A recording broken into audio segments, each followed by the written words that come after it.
Hello friends, this is Deepali Rana and welcome to virtual voice.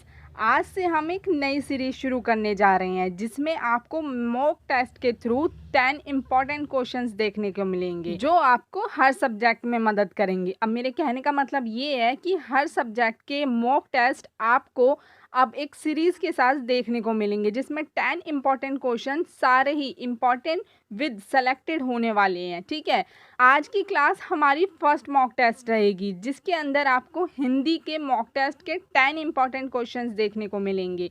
ये questions आपकी सभी exam में हेल्प करेंगे। अगर स्पेशली मैं बात करूं तो DSSB, KVS, NVS, UP TET जैसे एग्जाम में आपकी ये सभी क्वेश्चंस आपकी बहुत ज़्यादा हेल्प करने वाले हैं। और ये सीरीज अगर आप लोगों को पसंद आए और आज की क्लास आप लोगों को पसंद आए तो यार लाइक करके ज़रूर बताइएगा।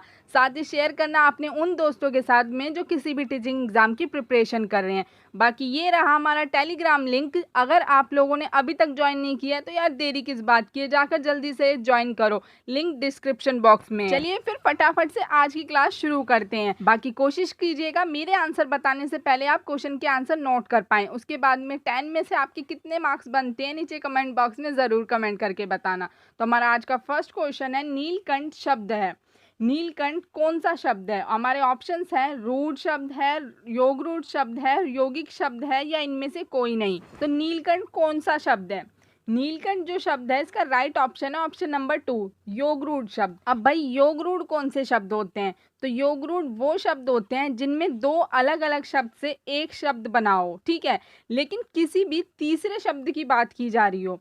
नहीं समझ में आया? इजी तरीके से बताती हूँ। दो अलग अलग शब्द जुड़े हुए हैं और किसी तीसरे ही शब्द के बारे में बात कर रहे हैं, किसी तीसरे ही शब्द को दर्शा रहे हैं। ठीक है, जैसे कि नीलकंठ का एग्जाम्पल लेते हैं तो नीलकंठ में नील और प्लस कंठ, एक शब्द, दो शब्द जुड़े हुए हैं, किसी एक शब्द को बना रहे हैं। ठीक है, लेकिन मतलब कोई तीसरा ही निकल रहा है। नीलकंठ मतलब नीला है कंठ जिसका। अब नीलकंठ किसे बोलते हैं? भगवान शिव को नीलकंठ बोला जाता है ना।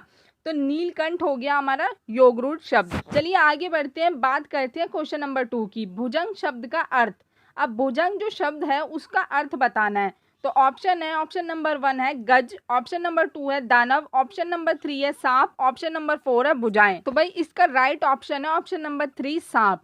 सांप को भुजंग भी कहा जाता है और भुजंग को ही सांप कहा जाता है। ठीक है, ये पर्यायवाची हो गया सांप का भुजंग। ठीक है, अब अगर आगे बढ़े और बात करें क्वेश्चन नंबर 3 की, तो क्वेश्चन पूछ रहा है कि देवी प्लस आगमन इक्वल टू दिव्यागमन। ठीक है, तो ये कौन सी संधि है? यन संधि है, गुण संधि है, दीर्घ संधि है या स्वर संधि है? तो ये कौन सी संधि का पार्ट होगा? ये देवी प्लस आगमन देवागमन कौन सी संधि का पार्ट है?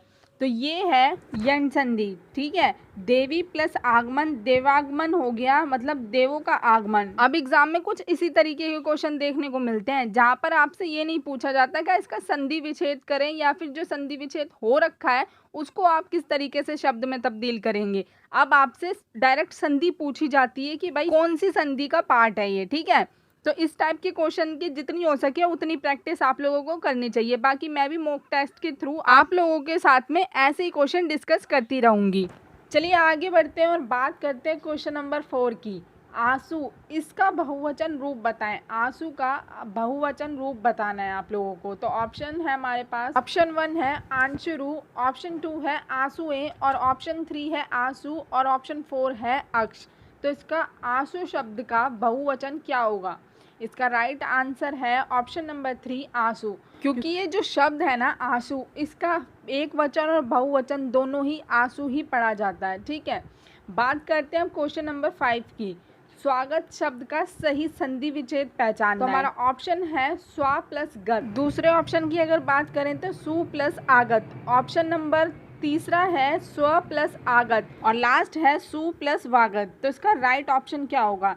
इसका राइट ऑप्शन है ऑप्शन नंबर 2, सु प्लस आगत।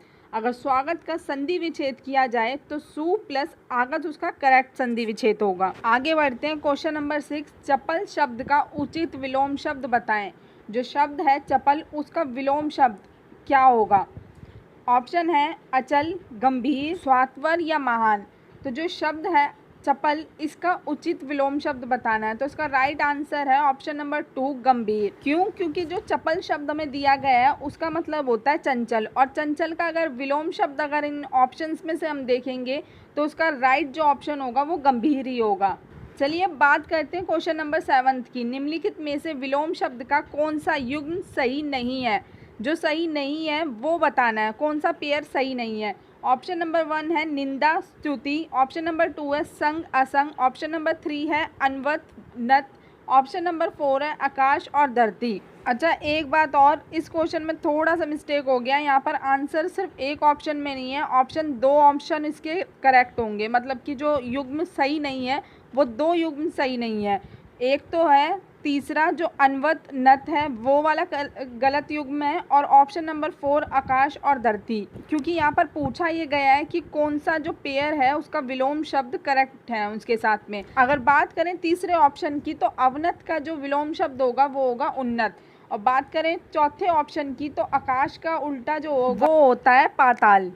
चलिए आगे बढ़ते हैं और बात करते हैं क्वेश्चन नंबर 8 की। जीने की इच्छा वाक्यांश में उपयुक्त शब्द है। अब यहाँ पर हमें एक वाक्यांश दिया हुआ है जीने की इच्छा, इसके लिए हमें उपयुक्त शब्द बताना है। तो ऑप्शंस देख लेते हैं, जिजीविषा, जिंदगी, जिज्ञासा या जीवनी। तो इसका करेक्ट आंसर क्या होगा? इसका करेक्ट आंसर होगा ऑप्शन नंबर 1 जिजीविषा। अब अगर बात करें वाक्यांश की तो वाक्यांश कहते किन्हें हैं, थोड़ा सा उनके बारे में जान लेते हैं। तो किसी ऐसे वाक्यों का जिनका कोई अंश, जिनका अपना कोई स्वतंत्र मतलब होता है उनको वाक्यांश कहते हैं। मतलब ऐसे सेंटेंसेस जिनका खुद का अपना इंडिपेंडेंट मीनिंग होता है उनको वाक्यांश कहते हैं।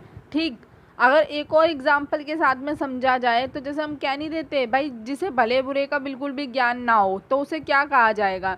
भाई इसे तो बिल्कुल भी भले बुरे का ज्ञान नहीं है, अज्ञानियों जैसे काम करता है। तो उसे अगर हम वाक्यांश में एक शब्द के रूप में देखेंगे तो हम डायरेक्ट कह सकते हैं कि ये तो अविवेकी है, मतलब इसके अंदर इतनी नॉलेज ही नहीं है, उसे भले बुरे का कोई नॉलेज हो। चलिए फटाफट से आगे बढ़ते हैं और बात कर लेते हैं क्वेश्चन नंबर 9 की। इंसानियत शब्द में कौन सी संज्ञा है? अब हमें शब्द दिया गया है इंसानियत, इसमें कौन सी संज्ञा का यूज किया गया है वो हमें बताना है। तो कौन सी संज्ञा है इसके अंदर? द्रव्यवाचक, व्यक्तिवाचक, भाववाचक या जातिवाचक? तो इसके अंदर जिस संज्ञा का यूज हुआ है वो है भाववाचक संज्ञा। इंसानियत एक भाववाचक संज्ञा है, क्योंकि जब हम बात करते हैं संज्ञा के भेद की उसके अंदर भाववाचक संज्ञा आती है। भाववाचक संज्ञा की अगर परिभाषा हम पढ़ते हैं तो उसके अंदर किसी भी गुण या भाव या अवस्था का अगर बोध हो रहा हो हम उसे भाववाचक संज्ञा बोलेंगे। ठीक है, तो उसके अंदर इंसानियत भी एक भाव है, इसलिए भाववाचक संज्ञा इसका करेक्ट ऑप्शन है। चलिए बात कर लेते हैं आज के मॉक टेस्ट के लास्ट क्वेश्चन 10th क्वेश्चन की। तो 10th क्वेश्चन क्या कहता है? गोधूम का तद्भव रूप है। तो गोधूम का तद्भव रूप आप लोगों को बताना है। मतलब ये डायरेक्टली पूछा गया है कि भाई गोधूम जो है उसमें हिंदी में किस तरीके से इसको अपनाया है। वैसे बात की जाए गोधूम की तो वो एक तत्सम शब्द है, मतलब एक संस्कृत शब्द है। तो ऑप्शन से फटाफट पता लगाते हैं, गोदना, गोदाम, गेहूं या गोबर। तो जो गोधूम है उसका तद्भव रूप होगा गेहूं। चलिए आज के मॉक टेस्ट के 10 इंपॉर्टेंट क्वेश्चन तो कंप्लीट हो चुके हैं। बाकी आपके 10 में से कितने मार्क्स बने नीचे कमेंट बॉक्स में कमेंट करना बिल्कुल मत भूलिएगा। ऑलराइट फ्रेंड्स, तो ये थे हिंदी मॉक टेस्ट के 10 इंपॉर्टेंट क्वेश्चन। और आज का सेशन आप लोगों को पसंद आया तो लाइक शेयर करना बिल्कुल मत भूलना। बाकी अगर आप चैनल पर नए हैं तो प्लीज़ डू कंसीडर सब्सक्राइब, और भाई बेल भी ज़रूर हिट कर देना ताकि आगे वीडियो अपलोड हो तो आप लोगों तक नोटिफिकेशन पहुंच जाए। बाकी मैं मिलती हूँ आप लोगों से अगली वीडियो में, तब तक के लिए keep learning, be happy always, believe yourself. Thank you so much.